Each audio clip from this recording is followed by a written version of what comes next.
Hai guys, selamat berjumpa kembali di channel novel populer viral yang keren ini. Sebelum mengikuti kelanjutan kisah Dev atau Camping yang semakin seru dan mendebarkan ini, mohon bantuan kalian untuk subscribe, like, komen dan share video-video yang ada di channel ini ya.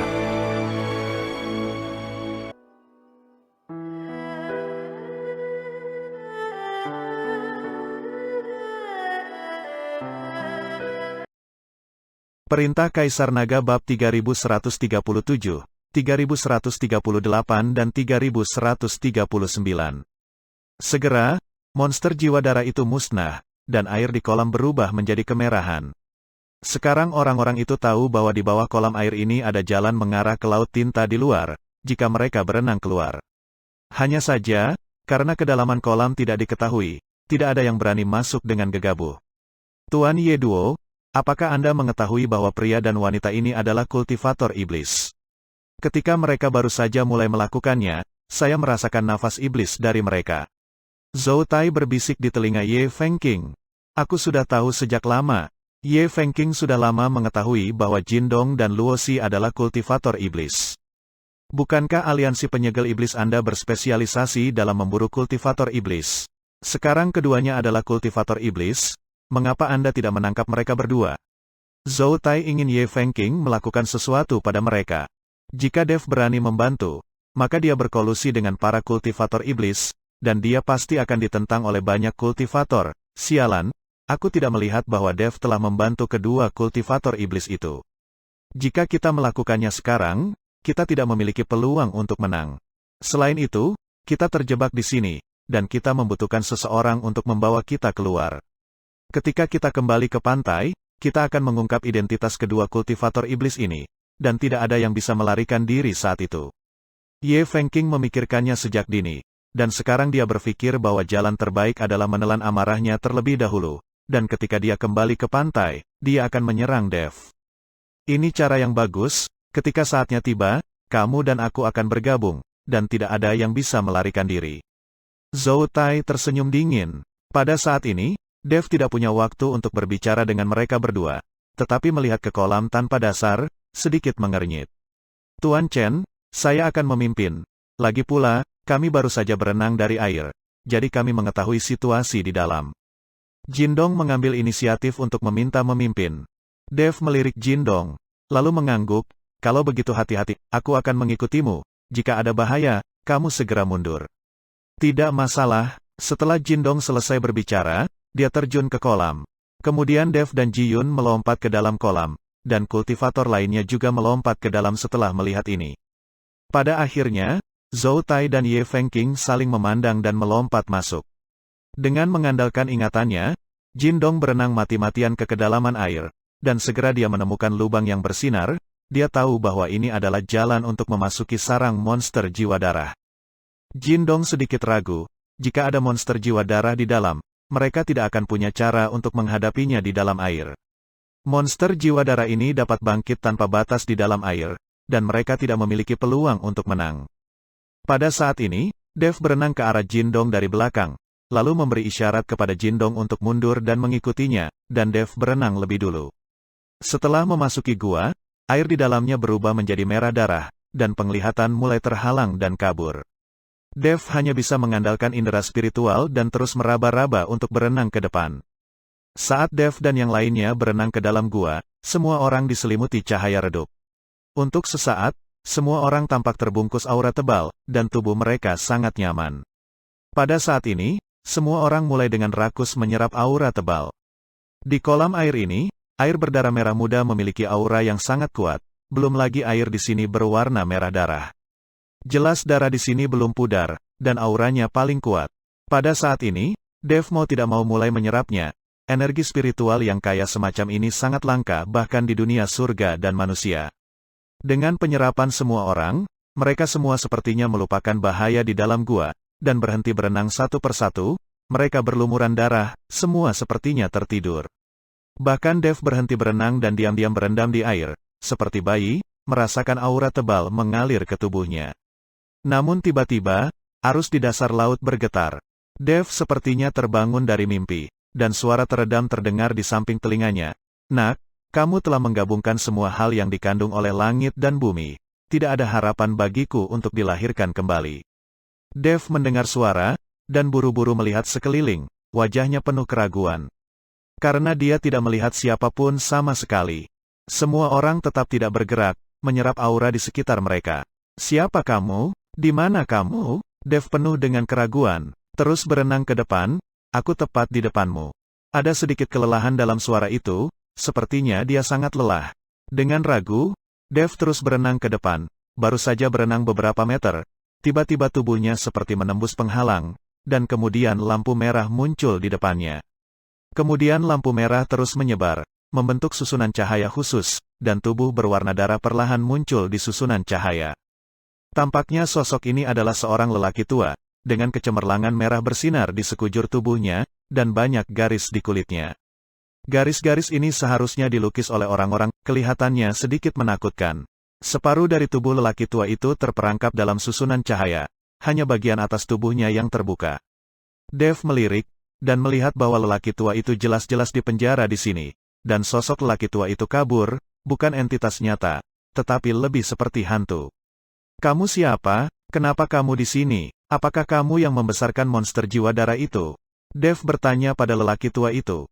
Lagi pula, ini adalah sarang dari monster jiwa darah, dan lelaki tua ini juga ada di sini. Jadi Dev curiga bahwa monster jiwa darah itu dibesarkan oleh lelaki tua ini. Apakah kamu bercanda? Monster jiwa darah itu dijaga oleh orang tua ini? Bagaimana mereka bisa dibesarkan olehku? Ada juga manik jiwa darah. Itu bukan harta. Itu adalah dantian lelaki tua itu. Hanya saja lelaki tua itu ditekan di sini dan dantiannya dikeluarkan. Saya adalah anggota klan iblis darah. Dalam perang antara dewa dan iblis, semua iblis kami hampir dibantai. Juga karena perang antara dewa dan iblis, berbagai kelompok etnis juga memanfaatkan situasi kekacauan ini. Jika bukan karena perselisihan sipil dalam kelompok ini, mungkin tidak akan ada iblis di dunia ini. Pria tua itu tersenyum sedih. Seorang anggota klan iblis darah. Dev sedikit terkejut. Orang yang baru saja mengambil manik jiwa darah juga merupakan anggota klan iblis darahmu. Mereka melakukan ini untuk menyembuhkan haus darah. Mereka mungkin tidak tahu bahwa manik jiwa darah ini adalah dantianmu. Jika mereka tahu, mereka pasti tidak akan mengambilnya. Dev menjelaskan tentang Jin Dong dan Luosi.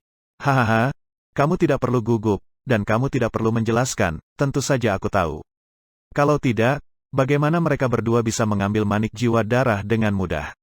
Sayang sekali klan iblis darah telah menurun ke keadaan seperti itu dalam ribuan tahun terakhir. Dan keterampilan iblis darah bahkan lebih tidak lengkap. Keterampilan iblis darah tidak murni. Keterampilan yang mereka kembangkan adalah satu-satunya alasan mereka menjadi haus darah. Aku memanggilmu ke sini karena aku ingin kamu membawa dua boneka kecil itu ke sini. Aku ingin mengajari mereka teknik keterampilan murni iblis darah, dan kuharap mereka berdua bisa membuat klan iblis darahku lebih cerah. Orang tua itu berkata kepada Dev dengan nada memohon. Senior, kenapa kamu tidak memanggil mereka berdua saja? Kenapa kamu juga memanggilku? Dev bertanya dengan sangat bingung. Apakah menurutmu ada orang yang bisa melihatku? Karena kamu adalah tubuh sebenarnya dari naga emas, kamu bisa melihatku melalui dimensi ini. Kultivator biasa tidak bisa menembus dimensi ini, jadi tidak mungkin melihatku, mengerti? Orang tua itu menjelaskan kepada Dev. Ketika Dev mendengar ini, dia mengangguk dan mengerti. Sepertinya karena avatar naga emasnya dia bisa menembus dimensi ruang. Senior, aku punya sesuatu untuk ditanyakan padamu.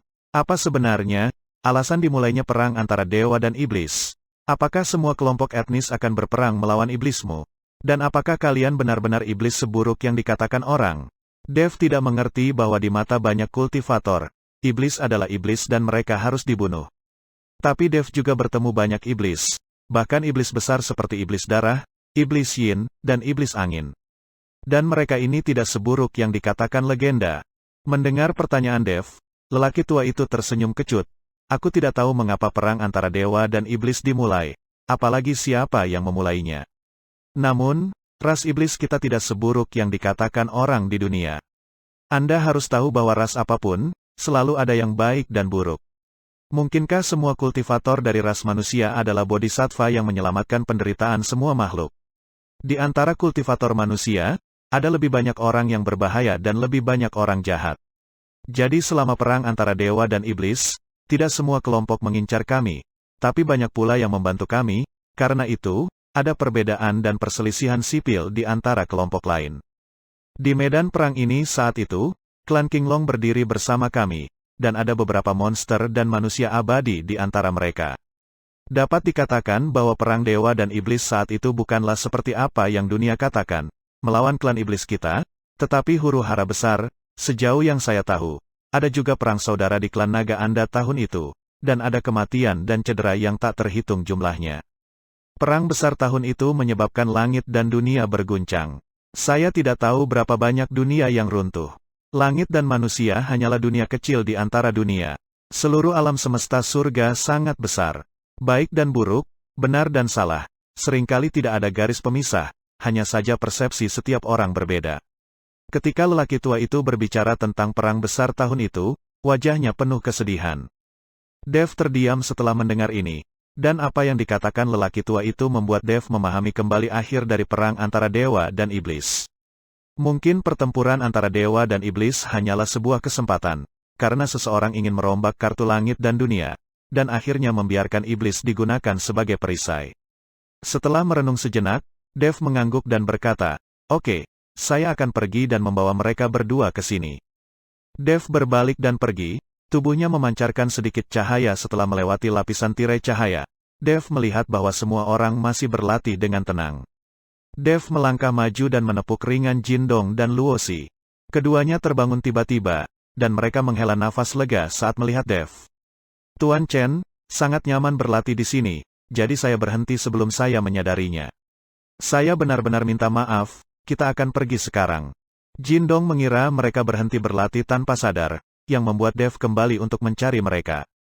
"Tidak masalah, saya hanya membawa kalian berdua ke suatu tempat, dan yang lainnya juga tenggelam dalam kultivasi." Dev buru-buru berkata. Jindong melihat sekeliling, dan menemukan bahwa orang lain juga berendam di air tanpa bergerak.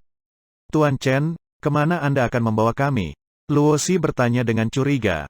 "Ikut aku, kamu akan tahu saat kamu sampai di sana." Setelah Dev selesai berbicara, dia memimpin di depan dan meminta Jindong dan Luosi untuk mengikuti di belakang. Segera, Dev melewati dimensi ruang, dan membawa Jindong dan Luosi ke lelaki tua itu. Melihat lelaki tua yang tiba-tiba muncul dan susunan cahaya, keduanya membeku di tempat, terlihat sangat terkejut. "Senior, aku membawa mereka berdua," Dev berkata kepada lelaki tua itu. "Tuan Chen, apa yang kamu lakukan?" Jindong berkata dengan wajah bingung. "Kalian berdua tidak perlu takut, ini adalah senior dari klan iblis darah kalian, tapi disegel di sini selama perang antara dewa dan iblis. Manik jiwa darah yang kamu dapatkan adalah gantian senior ini, aku membawa kalian berdua ke sini. Senior inilah yang ingin mengajarimu keterampilan iblis darah murni. Dengan cara ini, kamu berlatih keterampilan iblis darah, dan kamu tidak akan haus darah lagi." Dev menjelaskan kepada Jindong dan Luosi.